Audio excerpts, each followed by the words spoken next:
Greetings, ladies and metal gents, and welcome to this latest edition of Tales from Outer Space, where I take stories from across the internet and read them for your entertainment. This particular story is called Introduction to Human Motorsports, Street Racing, written by Digital 332006. Things started happening really fast after the first human win of the league. Many businesses began wondering just what else this new species was doing differently. Travel and tourism to Earth skyrocketed. Hotels rejoiced and began renovating to accommodate new types of guests. Racetracks around the world saw their schedules fill up for the next decade as enthusiasts and professionals sought to train as humans would. Some were outraged at the idea of upstarts taking the stage away from them, however. Notable amongst them was the Naum Chazar, whose family held a near-total monopoly on lubricating oil. Although not a professional driver, he often saw himself above others, having the wealth to do so. Naum drove a custom Orthonet, a most luxurious brand of vehicle on his home planet. The Chazar family, being the sponsors of the Drunal team, Naum was able to get that custom vehicle made. None were faster than him on his home planet. He held every private speed record. So, it came as a shock to him when humans absolutely decimated the competition in their first participation. His company lost nearly 18% of its value overnight, and the board was in disarray. There was no way they hadn't cheated, he thought, watching the replays for the 12th time.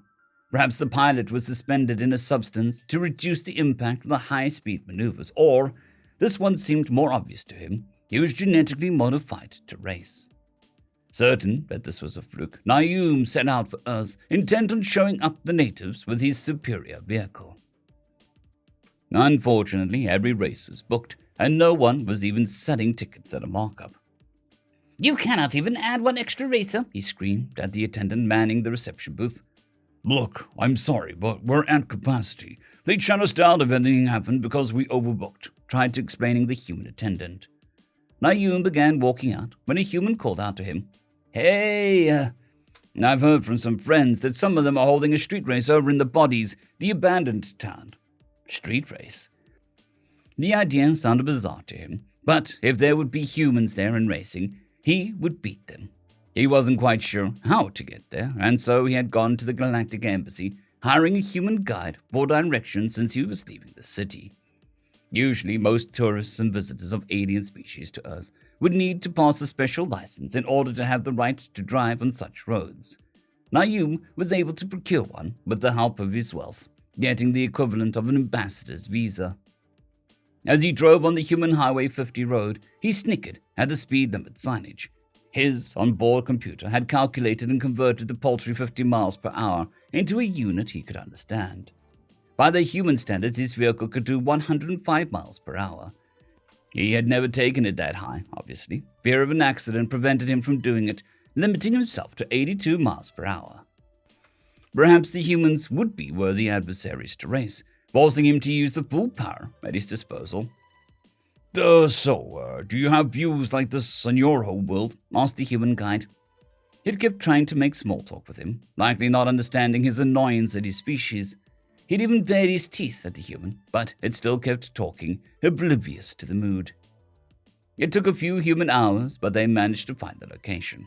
It was swarming with exotic vehicles, custom race cars, and some that simply were artistic. Naum didn't want to simply beat the human at a race. He needed to crush it. The loud combustion engines roared as he slowly drove around, looking at those present. Having seen the league race, he had an idea of what to expect, which made him react less strongly than if he had come here without any prior information.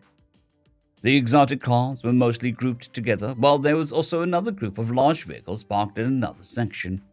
Looking at the exotic cars, Naum realized that most of them seemed rather recent, also sporting computers and fancy interiors, like his Orthonet. When he passed by the bigger vehicles, who were also the loudest, he noticed that quite a few of them seemed older.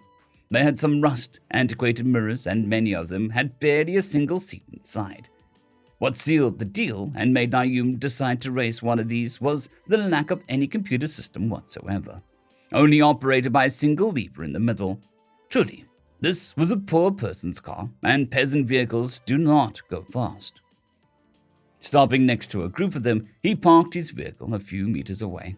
All eyes turned to look at him and his ride. It was quite eye-catching, with its sharp angles and 4 symmetrical spirals that rose from the vehicle's corners. He exited his vehicle with some flair, showing off the vehicle's interior.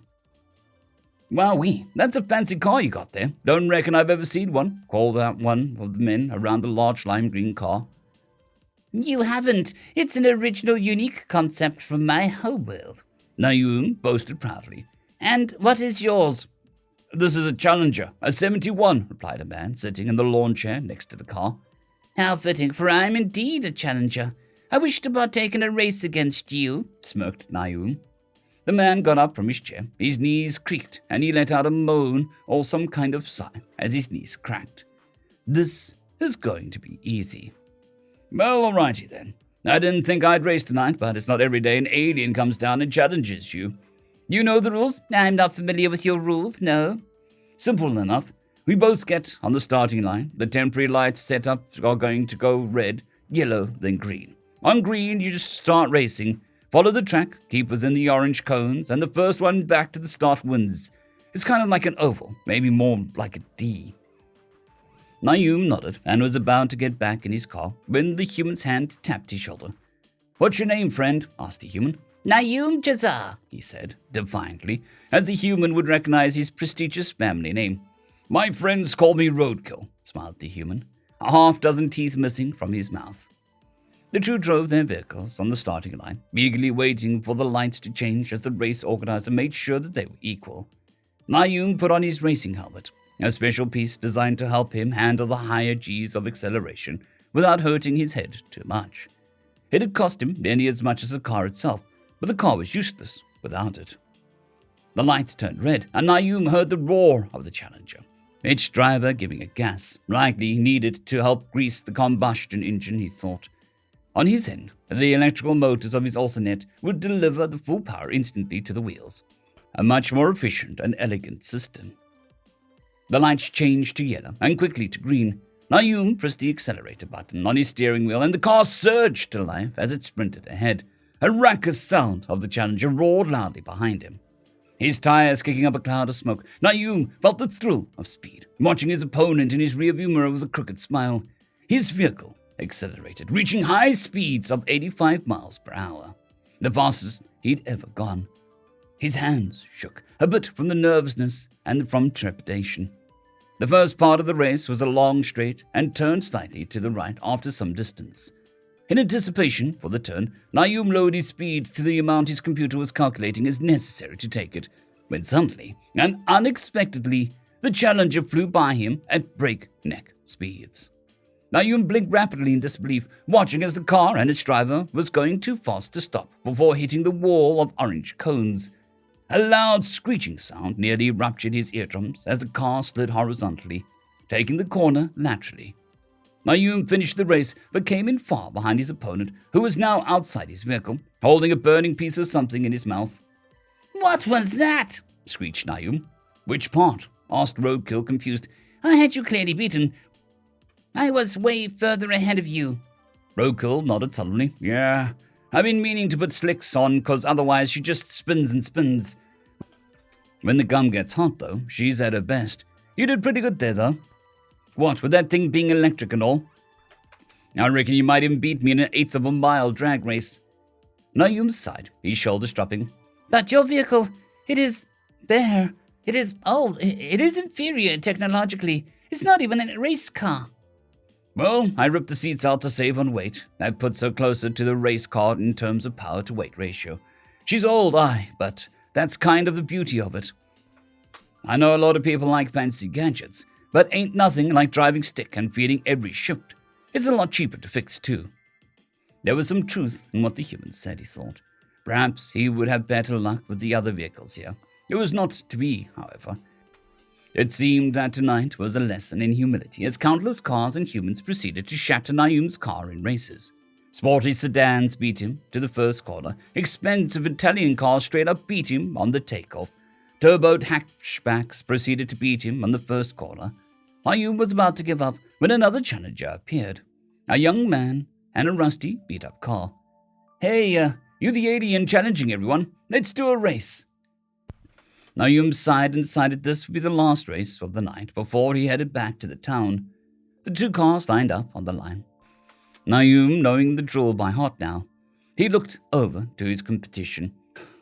A small car with two doors sporting an H on the front as an ornament. The car had seen better days. Some kind of adhesive covered one of the windows, and half the plastic body surrounding the car was either broken or revealing a rusted iron frame. If he lost this race, he resolved himself to sell his Othernet. The lights turned green, and he did, as before, launching his car in full motion. From behind him, Naum heard a devastating crunch and a snap, followed by smoke rising from the challenger's car. He blinked a few times, then realization hit him. His opponent could not compete. He would win. Naum proceeded to still try his best, completing the race in the shortest amount of time as he could. When he arrived at the end, a large vehicle was using a metal hook to tie the small car.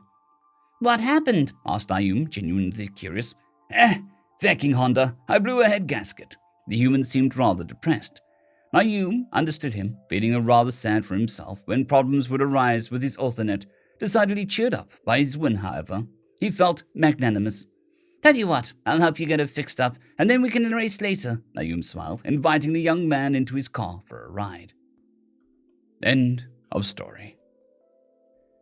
I would just like to thank the T5 supporters: Bushmaster 117, Casper Arnholtz, Drexzoon WRE, Elijah Silvercross, Gray, John Carrington, and Severin Cerberus. Thank you very much.